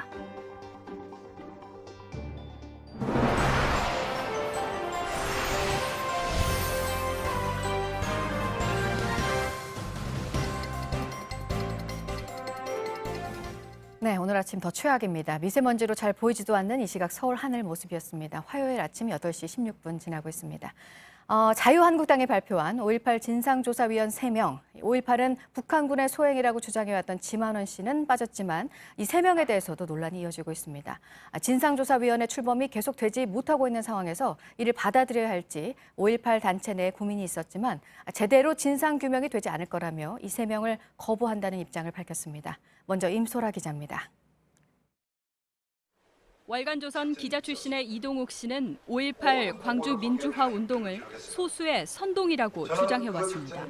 소수 선동가에 의해 다수 선량한 시민들이 이게 광주 사태의 실제 본질입니다. 이 씨는 5.18 당시 거리로 나섰던 시민들도 비하합니다. 우리 형제 자매들이 죽어가고 있습니다. 어떻게 집에서 편안하게 주무실 수 있습니까? 전옥주라는 여자입니다. 본능적인 선동 본능이 발동이 되는 바람에 온 시내 모든 그 선량한 시민들을 다 선동하죠. 지난 96년에는 검증 광주 사태 관련 10대 오보와 과장이라는 기사도 썼습니다. 계엄군의 중화기 사용, 탱크 진압 문제는 물론 성폭행 문제에 대해서도 과장 보도라고 부정했습니다. 진압에 참가한 당시 공수부대 하사관과 장교들의 대답이라면서 죽을지도 모르는 판국에 성욕이 일어나느냐는 내용까지 적었습니다. 하지만 중화기 사용과 성폭행 등은 여러 정황이 드러나 현재 수사 중이거나 사실로 확인된 내용입니다. 다만 지만원 씨 등이 제기한 북한 특수부대 개입설에 대해선 선을 그었습니다. 차기환 변호사는 임을 위한 행진곡이 5.18 기념곡으로 지정되는 걸 앞장서 반대했습니다. 새누리당 추천으로 세월호 특별조사위원 활동도 했습니다. 당시에도 유족들 요구나 주장과는 각을 세웠습니다. 제외하는 것에 대해서 각하시켰으니까 반대로 해석할 수밖에 없는 것 같아서 저희는 사퇴하겠습니다. 박근혜 정부 국정농단의 핵심 정황인 최순실 씨 태블릿 PC도 조작이라고 주장해왔습니다. 상임위원 추천을 받은 권태우 씨는 박근혜 정부에서 민주평통 사무처장을 지낸 군 출신 인사입니다. JTBC 임소라입니다. 네, 이 지만원 씨가 빠진 것을 두고는 자유한국당 내 친박계 의원들의 불만이 나왔습니다. 이와 관련한 당내 갈등은 다음 달 말에 있을 전당대회까지 계속될 것으로 보입니다. 이어서 정종문 기자가 보도합니다. 친박계 정우택 의원은 지만원 씨가 꼭 필요하다고 했습니다. 제 마음속은 지 박사가 들어가는 것이 좋겠다. 진상조사위원 발표 직전입니다. 나경원 원내대표에 대한 서운함도 보였습니다. 자식도 부모님 말씀 안 들을 때도 있으니까 얘기는 저는 분명히 전달을 했고. 홍문종 의원도 가세했습니다. 역시 친박계입니다. 홍 의원은 지 씨를 당에서 반대한 명분이 약하다고 했습니다. 지 씨의 문제가 아니라 원내 지도부의 호불호에 의해 결정된 듯한 인상을 받았다는 주장도 폈습니다. 김진태 의원은 지 씨가 조사위원을 해야 한다는 게 여론이라고 말합니다. 지만원 씨를 시켜야 된다는 여론이 훨씬 많아요. 이런 사람은 안 된다고 우리가 빼면 이게 뭘 진상규명이 제대로 되겠습니까? 지만원 씨 포함 문제는 같은 계파 속에서도 의원에 따라 의견이 갈립니다. 40여일 앞으로 다가온 전당대회가 그 배경입니다. 지만원 씨 문제로 드러난 당내 갈등이 전당대회를 계기로 확산될 가능성도 있습니다. JTBC 정종문입니다. 네, 이 5.18 진상조사위원회는 지난해 9월에 출범했었어야 했는데 자유한국당 추천위원이 결정이 안 되면서 지금까지 미뤄진 상황입니다. 넉 달의 시간이 그냥 흘러갔습니다. 노진호 기자입니다. 5.18 민주화운동 진상규명을 위한 특별법안 대안은 가결되었음을 선포합니다. 지난해 2월 28일 5.18 특별법이 여야 합의로 통과됩니다. 여당과 정의당, 국민의당 등은 환영 논평을 냈지만 사건의 피해를 투명하게 밝히는 계기가 한국당은 입장을 내지 않았습니다. 특별법이 못 박은 시행 날짜는 지난해 9월 14일입니다. 하지만 진상조사는 시작조차 하지 못합니다. 한국당이 조사위원 발표를 미루면서입니다. 5.18 민주화운동은 북한군의 소행이라고 한 지만원 씨의 추천을 놓고 당내 이견이 커지면서 결정은 더욱 어려워졌습니다. 강기 어린 주장을 쏟아내고 있는 지만원 씨에 대해서는 일단 상대하지 않는 것이 상책. 그렇게 해가 넘어갔습니다. 그런데 당 일각에선 지만원 씨를 또 추천했고 내가 한국당의 추천위원으로 내정이 돼 가지고 쏟아지는 비판에 또 발표는 연기됩니다. 특위위원 선정 문제는 조금 더 조율하기로. 하지만 이 과정에서 광주에 투입된 공수부대 대대장을 지낸 인물이 거론되면서 논란은 더 커졌습니다.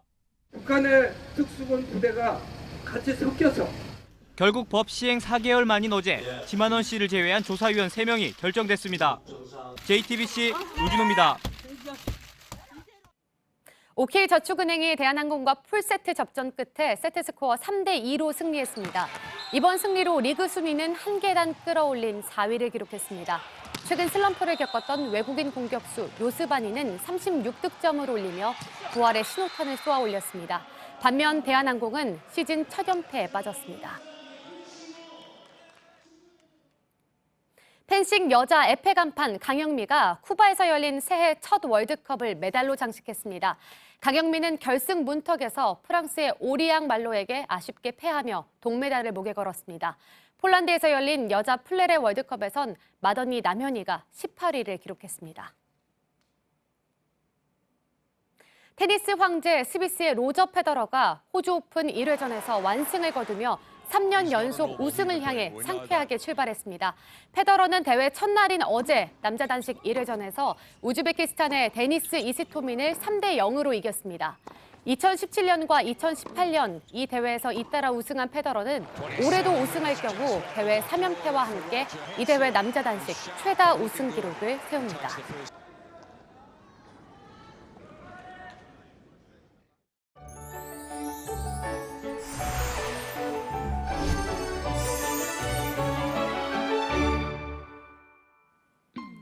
역대 최악의 미세먼지가 기승을 부리고 있습니다. 어제보다 공기가 더 탁해진 가운데 계속해서 전국 대부분 지역에 먼지 경보나 주의보가 발효 중이고 미세먼지와 초미세먼지 모두 최고 매우 나쁨 수준까지 올라 있습니다.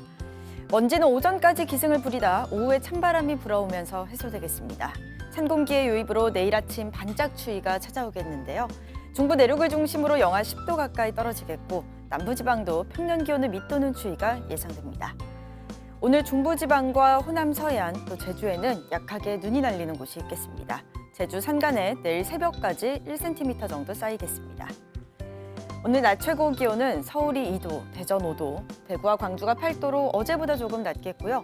북한은 평양이 최고 기온 영하 2도에 그치면서 종일 영하권에 머물겠습니다. 내일 춥겠지만 미세먼지 보통 수준 회복하면서 한숨 돌리겠습니다. 다만 추위는 금세 물러가고 올해 목요일에는 다시 평년 기온 되찾겠습니다. 기상정보였습니다. 아침엔 뉴스워치, 오늘 하루 관심을 가지고 지켜봐야 할, 기억해야 할 뉴스 끝으로 정리해드립니다. 최악의 미세먼지가 오늘도 한반도를 강타했습니다. 전국 17개 시도 가운데 12개 지역에서 초미세먼지 농도가 세제곱미터당 100 마이크로그램을 넘어섰습니다. 기준 75 마이크로그램 이상부터 적용되는 매우 나쁨 단계입니다. 서울을 비롯한 수도권 지역에는 사상 처음으로 초미세먼지 경보가 발령됐습니다. 이에 따라 수도권 지역에서는 오늘까지 사흘 연속 미세먼지 비상 저감 조치가 시행되고 있습니다. 미세먼지는 오늘 오후에 찬바람이 불면서 점차 약해지겠습니다. 두 번째로 검찰에 나온 양승태 전 대법원장이 양 전 대법원장에게 직접 보고를 한 이규진 부장판사 업무 수첩 내용 등 관련 혐의에 대해 11시간 반 동안 조사를 받았습니다. 검찰은 한 번 더 소환 조사를 진행한 뒤에 구속영장 청구 여부를 정할 방침입니다. 올해부터는 소득 상위 10% 가구를 포함해 만 6세 미만 모든 아동에게 월 10만 원의 아동수당이 지급됩니다. 대상자는 2013년 2월 1일 이후에 태어난 아동입니다. 오늘부터 신청을 할 수 있는데 이미 아동수당을 받고 있다면 별도로 신청하지 않아도 됩니다. 국세청의 연말정산 간소화 서비스가 오늘 아침 8시부터 홈택스 사이트에 열리면서 직장인들의 2018년 귀속 연말정산 일정이 시작됐습니다. 올해부터 공제가 새로 시작되는 신용카드로 쓴 도서 공연비 등의 자료가 새로 포함이 됐습니다. 오늘 전해드릴 소식은 여기까지입니다. 이상으로 JTBC 뉴스 아침엔 화요일 순서 모두 마치겠습니다. 건강한 하루 보내시기 바랍니다. 고맙습니다.